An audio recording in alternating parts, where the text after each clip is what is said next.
Achievers Junction।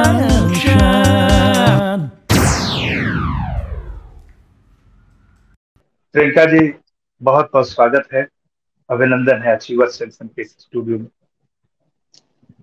जी नमस्कार, प्रणाम आपके मनोज भैया के प्रणाम, और अचीवर्स जंक्शन के माध्यम से जितना भी श्रोता उनके सुन रहल बानी जा, देख रहल बानी जा, दर्शक सबके हमार बहुत बहुत प्रणाम। क्या हुआ था इस घटनाक्रम को जरा विस्तार से बताइए। अब जैसा कि सभी को पता है कि मेरा घर जो है वो गृह जिला गोपालगंज है, और जिन्हें नहीं पता है वो इस वीडियो के माध्यम से भी जान जाएंगे। गोपालगंज मेरा गृह जिला है, यहाँ पर ही मेरा लालन पालन हुआ, पढ़ाई लिखाई सब यहीं पर हुई। मेरे पिताजी यहीं सदर ब्लॉक में बड़े बाबू के पद पर कार्यरत थे। उसके बाद जिला में जन शिकायत कोषांग में बड़े बाबू के पद पर कार्यरत रहे। 2 साल पहले कोरोना जो दूसरी जो कोविड जो सेकंड आया, उसमें हमने अपने पिताजी को खो दिया। और खोने का जो दुख है, मुझे लगता है कि हालांकि वो तो रोज ही रहता है, बट 1-1.5 साल तक बहुत डिस्टर्ब रहे हम सभी। मैं काम भी नहीं कर पाई, 1 साल तो बिल्कुल भी गा ही नहीं पाई, कुछ भी गाने की स्थिति में ही नहीं रही। लेकिन आप सबके आशीर्वाद से, पूरी जनता के आशीर्वाद से, और आप जितने जो सीनियर्स हैं हमारे, सबके सहयोग से मैं फिर से खड़ी हुई, उठ के गाना शुरू किया। तो इसी क्रम में अभी इसी साल 15 अप्रैल 2023 को थावे महोत्सव, जो कि मेरा गृह जिला है गोपालगंज, वहां से मुझे पर्यटन विभाग द्वारा आमंत्रण आया कि अपनी प्रस्तुति देनी है। अब ये सुन के मैं बहुत ही खुश हुई और बहुत उत्साहित भी हुई कि चूंकि गोपालगंज जो है मेरा गृह जिला है, और मैं यहाँ पर 10 साल बाद लगभग मंच पर सबके समक्ष कुछ प्रस्तुति देने वाली थी। बहुत ही एक्साइटेड थी कि मैं बहुत टाइम बाद अपने गोपालगंज के लिए गाना गाऊंगी सबके लिए, और स्पेशली थावे महोत्सव, जो कि थावे आप सभी जानते हैं कि शक्ति पीठ है, माँ भवानी का दरबार, और वहां पे सभी लोग जाते हैं। मैं भी बचपन से हमेशा ही थावे जाती थी अपने पूरे परिवार के साथ आशीर्वाद लेने माँ भवानी का। तो वो और ज्यादा भी मेरे लिए विशिष्ट हो गया कि थावे दरबार में प्रस्तुति देनी थी। मैं आई वहां से, और आने के बाद चूंकि मेरा घर है तो मैं अपने घर पर ही जाकर ठहरी। लेकिन जैसा कि आपको पता है कि कोई भी कार्यक्रम जब होता है, तो जब जो कलाकार आता है उनको रिसीव किया जाता है, उनके रहने खाने की जो व्यवस्था है वो की जाती है जो ऑर्गेनाइजर है, जिन्होंने इवेंट ऑर्गेनाइज किया है। तो चूंकि ये सरकारी कार्यक्रम था, तो जिला प्रशासन के द्वारा मुझे ना ही रिसीव किया गया, ना ही मुझे कुछ पूछा गया। तो भी मैंने सोचा कि चलो कोई बात नहीं, यहाँ तो मेरा घर ही है, मैं अपने घर पर ही रुक जाती हूँ। फिर अगले दिन किसी अधिकारी का एक कॉल आया, एक नेहा कुमारी करके एक अधिकारी हैं, जो उन्होंने बोला कि प्रियंका जी आ गई हैं क्या। तो उनके रुकने की व्यवस्था यहाँ पर सर्किट हाउस जो है गोपालगंज में, वहां पर की गई है, तो आप कब से रुकना चाहेंगे। तो हमने बोला कि अभी आज तो हम अपने घर आ गए, अगले दिन जो है कुछ रिहर्सल्स करेंगे अपने म्यूजिशियंस के साथ। तो अगले दिन सर्किट हाउस में सुबह 8 बजे से और शाम के 3 बजे तक का ऐसा कुछ बोला कि हमारे रुकने की व्यवस्था आप कर दीजिए, हम आ जाएंगे। फिर अगले दिन फिर एक अधिकारी का कॉल आता है कि आज पूरे नेता मंत्री से सर्किट हाउस भर गया है, तो यहाँ पे जगह नहीं है रुकने की। और ये मतलब उधर से बोला गया। तो फिर हमारे जो म्यूजिशियंस थे वो एक कमरे में, 2 कमरे में रुके, हम नहीं रुक पाए, फिर हम घर ही रह गए, चलो कोई बात नहीं। फिर उसके बाद क्योंकि महोत्सव तक पहुंचने के लिए जैसा कि आप जानते हैं कि जिला प्रशासन द्वारा एक स्क्वाड टीम भी दी जाती है कि एक सुरक्षा के साथ कलाकार को सरकारी जो कार्यक्रम है उसमें मंच पर पहुंचाया जाए। तो मुझे ऐसा कोई भी प्रशासन द्वारा एक होमगार्ड का एक जवान भी नहीं दिया गया।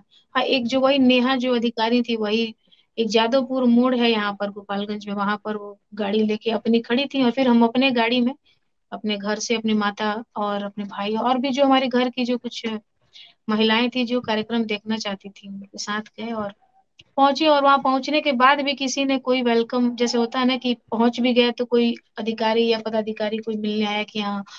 ग्रीन रूम में हम गए, वहां पे बैठने की अच्छी व्यवस्था भी नहीं थी। सामने जो टेबल, जो सोफा था वो भी बहुत गंदा गंदा तरीका से बिछा हुआ था। सामने जो टेबल था उस पे भी जूठा खा मतलब मिठाई के डब्बे खा के ग्लासेस जूठे पड़े हुए थे, टेबल पे रखा हुआ था। और यहाँ पर चेयर था और सामने टेबल पूरा गंदा था, और वो भी टेबल जैसे किसी ने साफ करने की भी शायद जरूरत नहीं समझी। तो फिर मेरे जो भाई हैं, मेरे घर के खुद के भाई मेरे अपने, उन्होंने वो टेबल साफ किया, फिर हम मतलब बैठे। तो ये सब मतलब जो बोलते हैं ना कि जो ये अपमान की जो शुरुआत जो है वो हो चुकी थी, लेकिन फिर भी हम उसको अंदर जैसे झेल रहे थे कि चलो कोई बात नहीं, हमारा घर है, ऊपर से माँ भवानी का दरबार है, हम वहां पर जाएंगे, अपनी प्रस्तुति देंगे, कोई बात नहीं। और ये सब चीजें चल रही थी, लेकिन हम उसको इग्नोर कर रहे थे कि चलो कोई बात नहीं। एक गिलास पानी तक भी नहीं पूछा गया प्रशासन के द्वारा 3 घंटे में कि आप एक गिलास पानी भी पियेंगी, प्यास भी लगी है, या चाय कॉफी, कुछ चाय तो बहुत दूर की बात है, खाना पानी तक नहीं पूछा गया। फिर जब मेरा जो स्लॉट था गाने का 8 बजे से लेकर 9 बजे के बीच में था, फिर उसको बढ़ा के मुझे बिना जानकारी के मेरे उसको रात मतलब लास्ट में एंड कर दिया गया, जो कि रात को 11 बजने में जब 5 मिनट कम था, ऐसा कुछ, या 11 बजे मुझे मंच दिया गया। फिर जब मेरा मंच पे नाम अनाउंस हुआ कि मतलब मैं प्रस्तुति देने के लिए मुझे बुलाया गया, तो मेरी जैसे ऑलमोस्ट टाइम क्या होता है कि मंच पर जब मैं जाती हूँ गाने के लिए, तो इधर से गाते हुए जैसे एंटर करती हूँ मंच पे कुछ गुनगुनाते हुए। तो मैंने बोला, एक जिला प्रशासन के अधिकारी थे, टीओ ट्रेजरी ऑफिसर। तो उन्होंने कहा कि आपका, बहुत ही गंदे लहजे में कहा, अरे आपका नाम अनाउंस हो गया है, अरे आपका नाम अनाउंस हो गया, चलिए चलिए चलिए चलिए चलिए। मतलब बहुत ही, मैं तो वैसा भाव में बोल ही नहीं पा रही हूँ जिस भाव में उन्होंने बोला। मैंने बोला कि हाँ थोड़ा 2 मिनट रुकिए, माइक आता है तो मैं चलती हूँ, 2-3 मिनट में आ जाएगा। फिर उन्होंने कहा कि अच्छा ठीक है, आप नहीं जाइएगा तो हम किसी और कलाकार को भेज देते हैं, हम किसी और को भेज देते हैं गाना गाने के लिए, आप नहीं जाइएगा तो। मतलब आप सोचिए कि एक कलाकार से इस तरह की बातचीत, वो भी एक पदाधिकारी द्वारा, जो कि मतलब क्या ही बोलूं मैं फिर भी मुझे मतलब अंदर से बोलते हैं ना कि क्रोध बहुत आया कि इस तरह से आज तक किसी ने मुझसे बात नहीं की थी। ये मतलब ये एक तरीका नहीं है ना किसी से भी, आर्टिस्ट से इस तरह से किसी पदाधिकारी। ऐसा तो नहीं है मैं नहीं जा रही थी, मैं तो खुद ही माइक का वेट कर रही हूँ कि माइक आए, 2 मिनट रुकिए तो मैं। अब बोल रहे नहीं नहीं ठीक है, तो आप नहीं जाइएगा ना, अगर आप में लेट है, अगर आप में बहुत है, तो हम किसी और को भेज देते हैं गाने के लिए। मेरा मन हुआ एक पल के लिए कि मैं कहूँ कि ठीक है, एक काम कीजिए, आप किसी और को भेज दीजिए और मैं यहाँ से चली जाती हूँ। लेकिन फिर भी मैंने अपने जो बोलते हैं ना कि वो क्रोध के घूंट को, मतलब बोलते हैं ना कि घूंट पी के मैं रह गई कि चलो वहां भी मतलब। फिर मैं मंच पर चढ़ी गाने के लिए। तो जैसा कि हर कलाकार चढ़ता है, अपनी प्रस्तुति देता है, मैं भी, ऑडियंस का भी बहुत सहयोग मिल रहा था, सपोर्ट मिल रहा था। फिर अचानक से मुझे लगता है 30-35 मिनट शायद मैंने गाया होगा, तब तक जिला प्रशासन से ऐसा आया आदेश उधर से कि कार्यक्रम को बंद कीजिए, एक या दो गाना गा के कार्यक्रम की मतलब समाप्ति समापन करिए। तो ये थोड़ा बड़ा मतलब अजीब लगा हमें कि पब्लिक बहुत एंजॉय कर रही थी, बहुत सारी फरमाइशें आ रही थी। फिर भी हमने उनकी बात मतलब सुनी, थोड़ा मुझे अंदर से लगा भी, लेकिन फिर भी मैंने बोला यार, जिला प्रशासन का आदेश हम नहीं टाल सकते, क्योंकि हम खुद भी कानून व्यवस्था की बहुत इज्जत करते हैं। और शुरू से ही हम सब हम हमारी जो मतलब पढ़ाई लिखाई लालन पालन, हमारा घर भी ब्लॉक कॉलोनी में था, सीईओ बीडीओ अंकल जो थे, हम लोग अंकल बोलते थे। और इसके पहले जो भी जिलाधिकारी गोपालगंज में, उनको भी हम अंकल ही बोलते थे, कि बहुत सब लोग मानते थे, मैं बहुत छोटी थी तब से गाना गाती थी, तो सब लोग बहुत प्रोत्साहित करते थे। तो ये हुआ। कार्यक्रम को रोकना है तो हमारे जो छोटे भाई साहब थे वो भी मंच पर हमारे साथ मौजूद थे। तो उन्होंने माइक में अनाउंस किया कि प्रशासन से ये खबर आई है कि कार्यक्रम को बीच में किसी कारणवश मतलब एक दो गाना गा के समापन करना है। तो मैंने एक वीडियो, आप जैसा कि आप वीडियो में देखेंगे आप सभी लोग, कि मैंने मंच पर बोला कि ठीक है कोई बात नहीं, हम आशीर्वाद लेने आए हैं और आशीर्वाद लेकर जाएंगे। तब तक पब्लिक में से भी बहुत सारा फरमाइशें आ रही थी। तो फिर मैंने अपने साइड से मंच पर जैसे नहीं, फिर उसके बाद आप मंच पे देखे होंगे कि एक एंकर आई, महिला एंकर जो एंकरिंग कर रही थी, और एक अधिकारी आए मंच पर, जिन्होंने मुझसे कहा कि मैडम, जैसे कि मैं कार्यक्रम बंद करने मतलब समापन की जैसे आया तो करने जा रही थी, बट अभी मैं जैसे बोल ही रही थी कि ऐसा इश्यू हो गया है कुछ तो बंद करना है, तब तक वो एंकर आके मेरे को ऐसे उंगली दिखा के बहुत ही गंदे तरीके से ऑन स्टेज, और मेरे हाथ में एक माइक था तो मैं माइक ऐसा पीछे कर रही थी कि मतलब उसमें उनकी आवाज ना जाए, जो उनकी जो बदतमीजी से मेरे से जो बात कर रही थी, कि ताकि ऑडियंस को सुनाई नहीं, माइक ऐसे में आप देखेंगे वीडियो में थोड़ा पीछे कर रही थी, और मैंने थोड़ा बोला कि ओके, मतलब अपने साइड से वहां भी मैं मैनेज की ऑन स्टेज। कि उनकी जो ये जो जो जिस तरीके का वो बात कर रहे थे कि गाना गाइयो, जल्दी गाना गाओ, जल्दी गाना गाओ, तुमको भाषण देने के लिए कौन बोला? मतलब अब ये बताइए सर कि अब प्रशासन से आदेश आए कि कार्यक्रम बंद करना है, तो मैं तो अपने दर्शकों को बताऊंगी ना कि भाई प्रशासन से आदेश आया है, एक दो गाने गा के कार्यक्रम को बंद करना है। तो मेरा तो मैं अचानक से बीच में से छोड़ के तो नहीं जा सकती ना स्टेज की, हाँ बंद करना है, मैं तुरंत चली गई। मुझे तो अपने दर्शकों को बताना होगा ना कि प्रशासन ने बोला ऐसा ऐसा, तो इसलिए हम कार्यक्रम बंद कर रहे हैं। मतलब अपनी मर्जी से छोड़ के नहीं जा रहे हैं। तो ये भी मुझे बोलने पे मुझे उंगली दिखा दिखा के कि गाना गाना, गाना गाओ, भाषण क्यों दे रही हो? मतलब बहुत ही गंद, उसी समय मेरे आंख से झरझर मतलब आंसू गिरने लगा, लेकिन फिर भी मैंने उसको कंट्रोल किया।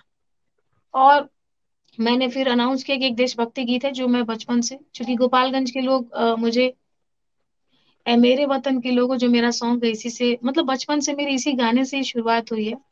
और आदरणीय लता मंगेशकर जी को मैं शुरू से ही अपनी आइडल मानी हूँ और उनके ही गाने गा के बड़ी हुई हूँ।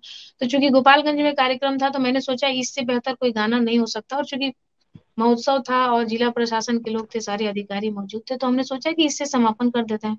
वो भी गाना मैंने पूरा नहीं गाया, एक मुखड़ा गाया और लास्ट का अंतरा जो एंड का है वही गाया। तो कम से कम ये गाना गाने में भी तो 2 4 5 मिनट तो जाएगा ना।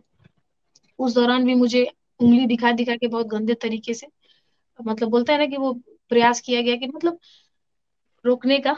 तो यही सारी चीजें फिर एंड में आपने देखा होगा कि अभी मैं गा ही रही हूँ कि जय हिंद जो एंड है, उसी दौरान वो जो एंकर है महिला, वो ऐसे हाथ, मतलब मैं कैसे बताऊं, ऐसे इसमें जैसे पीछे से हाथ, हाँ हाँ ठीक है ठीक है ओके ओके, मतलब ऐसा एंकर हाथ में एंकर पीछे से रोकते हुए एंक, जी। बहुत अच्छी आवाज प्रियंका जी, बहुत बहुत धन्यवाद। 2 मिनट में बोलना चाहती हूँ प्लीज, 2 मिनट में प्लीज, मैं 2 मिनट बोलना चाहती हूँ प्लीज। मैं ये बोलना चाहती हूँ कि यहाँ पे मैं जिलाधिकारी महोदय को सम्मान पूर्वक मंच पर आमंत्रित करना चाहूंगी आपको सम्मानित करने के लिए। छोड़ दीजिए। एक सेकेंड, नहीं नहीं, ये it's not good and you are not doing good with मी।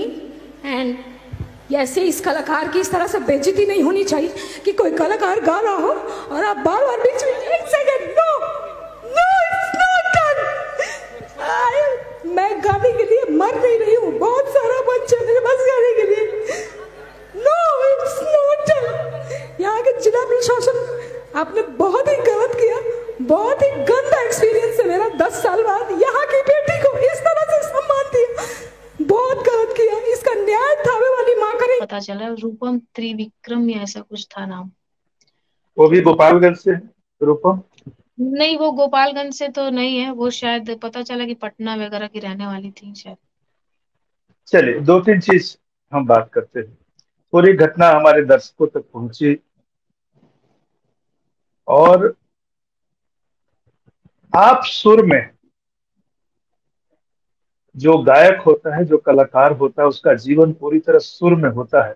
सुर वाला आदमी अचानक कोई चीज नहीं करता, उसको पता है क्या चीज कैसे क्लोज करना है, कैसे शुरू करना है। इस बात को समझना होगा कि जिस दिन हमारी जिंदगी बेलय हो जाती है, बेसुरा हम हो जाते हैं, सारा काम गड़बड़ होता है। अगर हमारी धड़कनें जो हैं, जो हम सांस लेते हैं, वो भी सुर में होता है, उसका भी एक आरोह अवरोह है। वह सुर बिगड़ जाएगा तो हम बीमार हो जाएंगे, मर जाएंगे, हमें बीमारी हो जाएगी। ये प्रशासन के ओर से या मंच पर जो गड़बड़ी हुई, तो उनको ये भी नहीं पता है कि किस चीज को बंद कैसे करना है।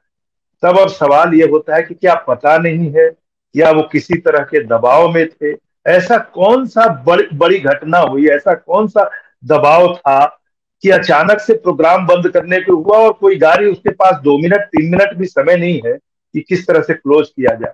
या कोई गा रहा है तो क्या ये तरीका है कि हम उसे बीच में इस ढंग से उसको ह्यूमिलिएट करें, उसको एक तरह से पीड़ा दे, कष्ट दे? ये नहीं था। एंकर का भी मैंने वीडियो देखा, बहुत वायरल हो रहा है, लोगों ने जिस लहजे में वो रोक रही हैं, तो उनको देखकर कई बार क्या होता है प्रियंका की, शुरू में गुस्सा आता है तो हमको लगता है कि इस आदमी को पनिश करना चाहिए, दंडित करना चाहिए। फिर मुझे कई बार देखने के बाद लगता है कहीं ये दया का पात्र तो नहीं, कहीं इसकी मानसिक स्थिति बिगड़ी हुई तो नहीं है। ऐसा तो नहीं कि किसी दूसरे ढंग के दबाव में, दूसरे ढंग के टेंशन में न होता है। अपने यहाँ एक कहावत है भोजपुरी में कि सौती के खिस कटौती पर, मतलब कहीं का गुस्सा कहीं निकाल, अलबल आदमी बोल रहा है। और मैं कोशिश करूंगा कि वो एंकर भी आए, अपना पक्ष रखे कि उनके ऊपर कौन सा दबाव था, और ये ऐसा कौन सा दबाव हो जाता है कि आदमी इस लहजे में बात कर। वो लहजा कोई नहीं कहेगा दुनिया का कि वो एक तरीका है, एक लहजा है बातचीत करने का, क्योंकि मंच को संभालना एक बहुत बड़ी जिम्मेवारी होती है। वहां सरस्वती पुत्र होते हैं, चाहे वो कवि सम्मेलन का मंच हो, गायक कल्चरल सांस्कृतिक कार्यक्रम का, वो सब बहुत संवेदनशील लोग होते हैं। छोटी सी बात जो है उनको चुभती है। वो कोई नेता नहीं है मोटी चमड़ी वाले कि आपस में सुबह एक दूसरे को गाली दिए, शाम को बैठ के जो है अपना उनका कार्यक्रम कर रहे हैं। कलाकार बहुत संवेदनशील होता है। दुर्भाग्य की बात यह है सर कि जिला प्रशासन जो है वो अपना दोष न मानकर वो मुझ पर ही आरोप लगा रहा है कि हमने इनको बहुत टाइम दिया था, इनको कई बार हमने मना किया फिर भी ये नहीं मानी, जो कि सरासर ये गलत इल्जाम है। एक बार उन्होंने मना किया, वही एक बार, और हमने अनाउंस किया, हमने गाना नहीं नहीं प्रियंका मैं यहाँ जानना चाहूंगा, 6 दिन हो गए, मैं जाना कि 6 दिन में इतनी आवाजें तो पहुंच गई हैं, जिला प्रशासन के पास भी पहुंचा, उस एंकर के, उन लोगों की तरफ से क्या दलील आना है, जिला प्रशासन का क्या कहना है, एंकर का क्या कहना है, वो लोग क्या करेंगे? जी, जैसा कि आप पढ़ पाएंगे जो गोपालगंज एडमिनिस्ट्रेशन पेज है, और जो यहाँ के जो जिलाधिकारी हैं डॉक्टर नवल किशोर चौधरी, तो वो उनके पेज से सेम जो है वो बात रखी गई है। उनके यही सेम बात कि हमने प्रियंका जी को बहुत टाइम दिया था, लेकिन वो हमने कि उन्होंने 5 6 7 गाने तो गा ही ली थी, अब कितना गाती, मतलब कई लोग जो उनके लिखे थे उनके उसमें कमेंट में, तो बात उसकी नहीं है। और क्या तो हमने उनको बहुत बार रोका, वो नहीं मानी, तो इसलिए हमने उनको जो है वो मंच से हटा दिया, जो भी है ये मतलब। तो ये बिल्कुल ही गलत दोष है। एक बार ही मुझे आप मंच पे देख सकते हैं कि एक पदाधिकारी भी आए थे और वो महिला एंकर भी थी, और महिला एंकर ने तो बहुत बदतमीजी से मेरे से बात की, और वो अधिकारी जो आए वो मेरे मतलब मंच पर उन्होंने कहा कि अतीक अहमद का मर्डर हो गया है मैडम, तो यहाँ पे जल्दी से एक गाना गा के फटाक से मतलब कार्यक्रम जो है वाइंड अप मतलब बंद करी। जिला प्रशासन कानून व्यवस्था की वैसे हम लोग भी बहुत सम्मान करते हैं और हर आदमी को करना चाहिए। तो अब वो कह के मैं चूंकि जो गाना गाती तो उसमें 2 4 5 मिनट तो लगना ही था ना सर। मतलब जैसे उन्होंने कहा कि एक गाना गा के आप बंद करो, तो वो गाना भी खत्म नहीं मतलब होने देना चाहिए। और जो लास्ट में मुझे 2 मिनट भी, मैं आपने देखा होगा, प्लीज मुझे 2 मिनट बोलना है, तो मुझे आराम से मैडम आराम से जो मतलब गंदे तरीके से, एक बार नहीं दो बार नहीं कई बार एंकर ने गाने के दौरान मतलब बदतमीजी की। तो जिला प्रशासन जो है वो तो एंकर को ही बचाने में लगा हुआ है, पता नहीं उन मतलब क्या है, क्यों बचा रहा है जिला प्रशासन उस एंकर को, मुझे नहीं पता है। और वो जो एंकर है वो भी ये कहती है कि ये जो लड़की गाना गा रही थी मैं इस लड़की को नहीं जानती हूँ। तो मैं ये कहना चाहती हूँ कि अगर आप इस लड़की को मान लेते हैं 1 सेकंड के लिए कि अगर आप नहीं जानती हैं, तो फिर आप क्या होमवर्क करके आई थी। और नहीं, एक जिला तो प्रशासन जानने जी और नहीं जानने से सम्मान और असम्मान, ऐसा अगर किसी को नहीं भी जानते हैं, कोई गायक अचानक ही आ गया मंच पर, तो क्या आप उसका असम्मान करेंगे? जानने नहीं जानने से सवाल नहीं है। मंच पर जब हम हैं तो हमारी जिम्मेदारी है कि हर एक कलाकार का सम्मान करें, और जो भी हमको करना है, समस्याएं आती हैं, वो जो घटना घटी मैं मान सकता हूँ, एक बार मैं उस पक्ष को लूं कि अतीक अहमद वाली जो घटना हुई उसका दबाव प्रशासन पर आया होगा, अचानक से ऊपर से आदेश आए होंगे, और ठीक है, लेकिन हमको क्लोज भी करना है। तो ये एंकर की जिम्मेदारी होती है कि एक ऐसा माहौल तैयार करें, हम 2 अच्छे शब्द बोलकर और गायिका को हम वहां पर कार्यक्रम का समापन कर सकते हैं। तो दबाव में आकर आप किसी को गाली नहीं देंगे ना। जी बिल्कुल बिल्कुल। दबाव अगर यही तो है एंकरिंग भी, या कोई भी क्रिएटिव काम करते हैं, हम मंच पर होते हैं। अगर मैंने राष्ट्रपति भवन में मुझे संचालन करना है, तो मुझे पता है कि 30 सेकंड में एक बात बोलनी है तो 30 सेकंड में खत्म करना है। मुझे बात बोलना है कि नहीं कहीं आधे घंटे बोलना है तो आधे घंटे बोलना है, 5 मिनट में, हम 5 मिनट में भी अपनी बात कर सकते हैं। एक गायिका भी 5 मिनट में भी गाना गा सकती है और रात भर भी गा सकती है। उसको माइंड मेकअप करना होगा, और अचानक से कोई चेंज आता है, आपने एक समय दिया 1 घंटे का, तो गायिका ने अपनी तैयारी उस पूरे समय के हिसाब से की कि मुझे ये गाना है, ये गाना है, ये गाना है, यहाँ क्लोज करना है। लेकिन ठीक है, अचानक कोई घटना घट गई, तो आप गायिका को भी और पब्लिक को भी अगर आप नहीं बता सकते पूरी घटना तो इशारे में कुछ ना कुछ ये बात रखेंगे कि पब्लिक को भी जर्क नहीं आए। ऐसा नहीं पब्लिक हुटिंग स्टार्ट कर दे वो गायिका के नाम पर। उनको पता नहीं है कि गायक गायिकाओं को सुनने के लिए दिल से चाहने वाली पब्लिक आती है और हुटिंग शुरू कर दे। तो एक माहौल तो तैयार करना होगा कि पब्लिक भी आराम से घर जाए, वो भी इस बात को समझे और गायिका भी समझे कि क्या हो गया।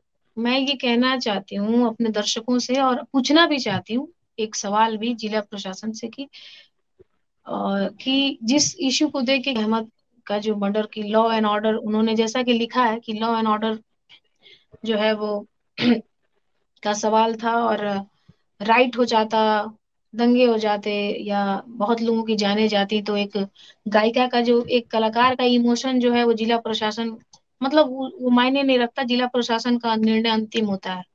तो चलिए ठीक है, मैं एक सेकंड के लिए ठीक है, इमोशन मायने नहीं रखता है।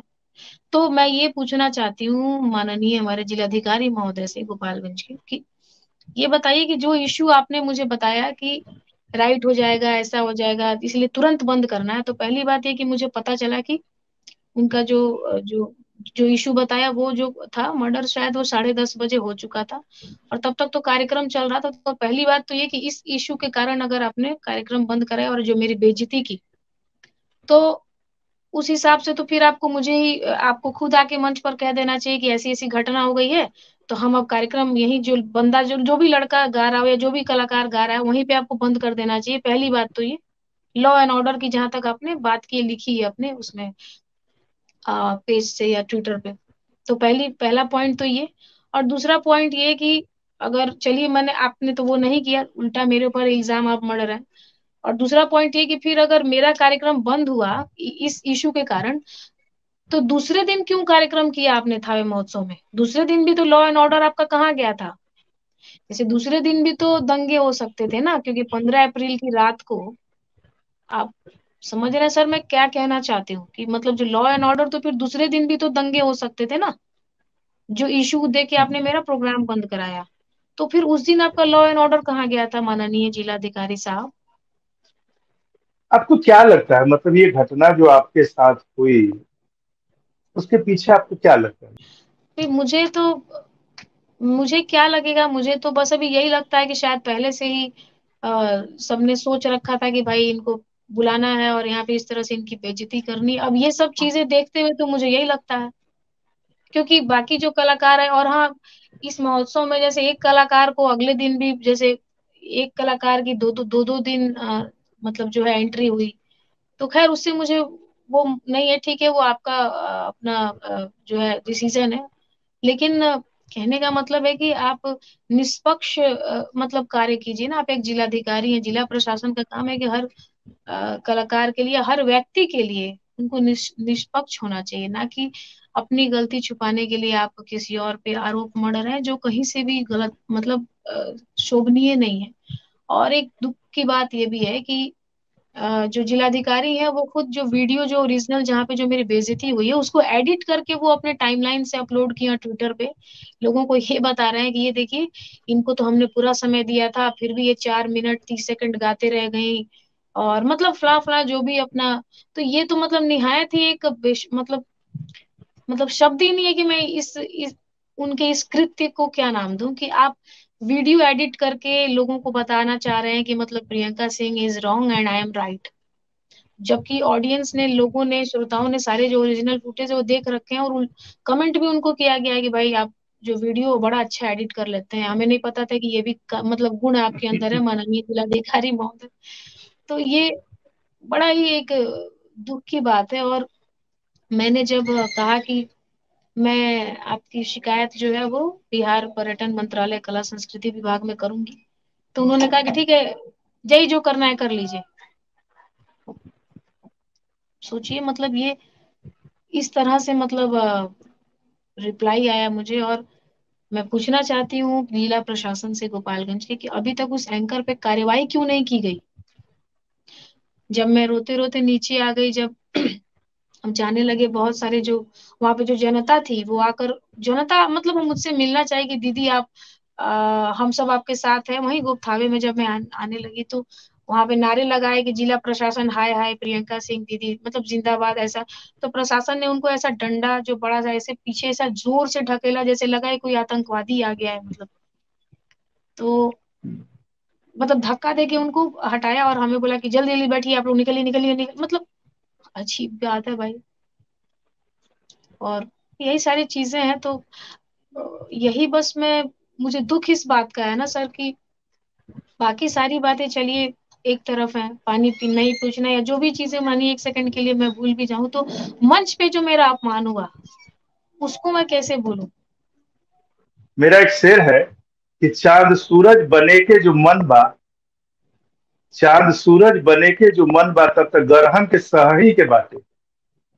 आप इतिहास उठाकर देखिए, जितने लोग बड़े हुए हैं उनके जीवन में ऐसी बहुत सारी घटनाएं हुई हैं, वो बोलकर नहीं आती हैं, ऐसे ही अप्रत्याशित ढंग से आई। प्रियंका सिंह का तो कुछ नहीं हुआ, इसमें प्रियंका सिंह का कोई अपमान नहीं हुआ। और इस चीज को समझिए, अब इसको दूसरे चश्मे से देखिए। मैं तो बैठकर देख रहा हूं पिछले 6 दिन से कि आपको चाहने वाले कितने लोग हैं, आपको प्यार करने वाले कितने लोग हैं। तो पहली बात, अगर ऐसी घटनाएं नहीं घटे तो सामान्य अवस्था में पता नहीं चलता है कि मुझे चाहने वाले। कलाकारों के जीवन में उनको जीवन भर विस्पान करना है, फनकारों को यही नहीं है, बहुत सारी। ये तो घटना वायरल हो गई, बहुत सारी चीजें आपके 10 साल के सफर में ऐसी बहुत सारी चीजें हुई होंगी। हमने उस सफर पर भी बात की है और फिर कभी करेंगे जब बैठेंगे। ये कलाकार को कलाकार बनने में लोगों को तो ये दिखाई देता है कि बाप रे लड़की इतना चमक रही है, यहाँ पहुंच गई है, लेकिन वहां तक पहुंचने में कितना श्रम लगा है, कितने पापड़ बेलने पड़े हैं, कितनी पीड़ा सहनी पड़ी है। बहुत जगह बहुत मंचों पर बहुत सारी चीजें होती है, लोगों को पता नहीं चलता है नए कलाकारों के साथ क्या क्या होता है। आपको सब कुछ पता है। अब रह गई बात प्रशासन की, रह गई बात सरकार की, तो इसको सही ढंग से इस घटना को देखना चाहिए, समझना चाहिए कि यह इस घटना की पुनरावृत्ति नहीं है इस ढंग से, और यह कहीं से शोभा नहीं देता।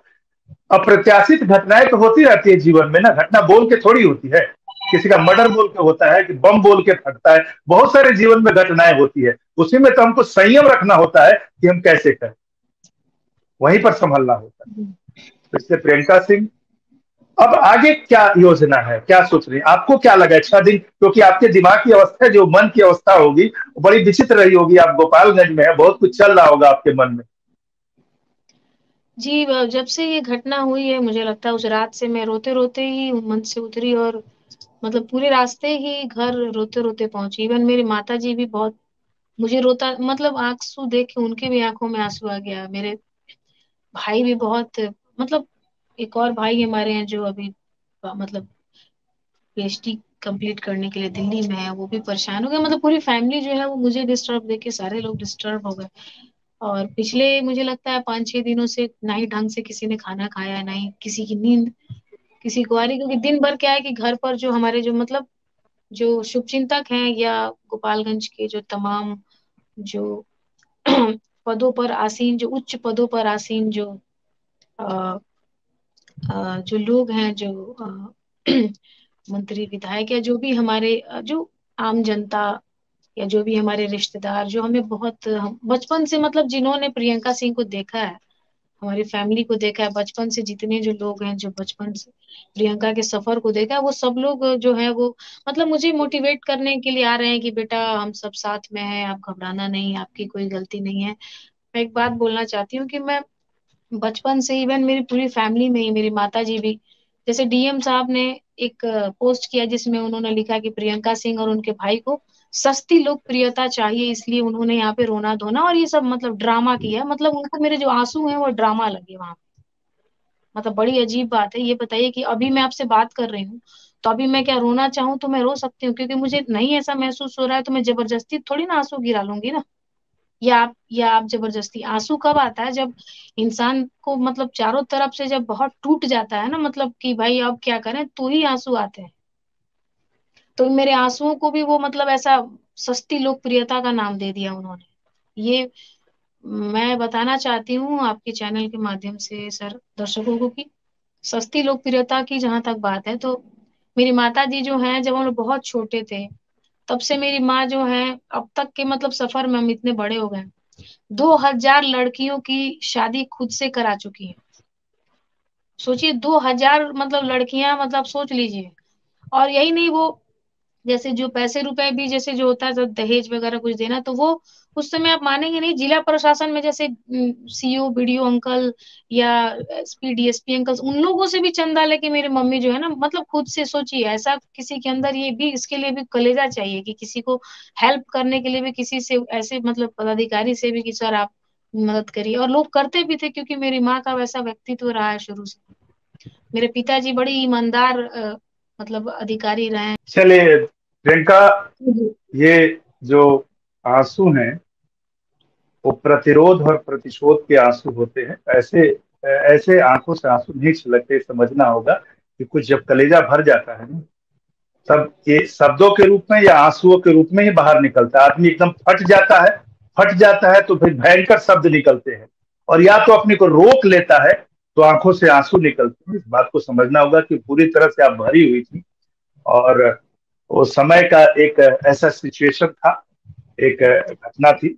इसमें एक बात तो बिल्कुल जेहन से निकालिए, अपमान जैसी कोई बात नहीं है। दूसरी बात, ये दिमाग में रखिए कि जो भी बड़ा हुआ है उस पर ऐसे ग्रहण लगते रहते हैं। अभी शुरुआत हुई है, और मेरी शुभकामनाएं, मैं तो कहूंगा कि ऐसे ग्रहण आप पर लगते रहे, आपको बड़ा अटपटा लगेगा, क्योंकि इसी ग्रहण से, इसी आग से, इसी तपिश से आदमी बड़ा बनता है। उसके सामने समस्याएं आएंगी और वो समझेगा। जैसे आपने कहा ना कि पहली बार मेरे साथ हुआ, मैं तो सोच भी नहीं सकती। ऐसा बहुत कुछ होगा जो पहली बार होगा, और उसी से हम बड़े बनते जाते हैं। बस अपने को इन्हीं तूफान में संभालना है।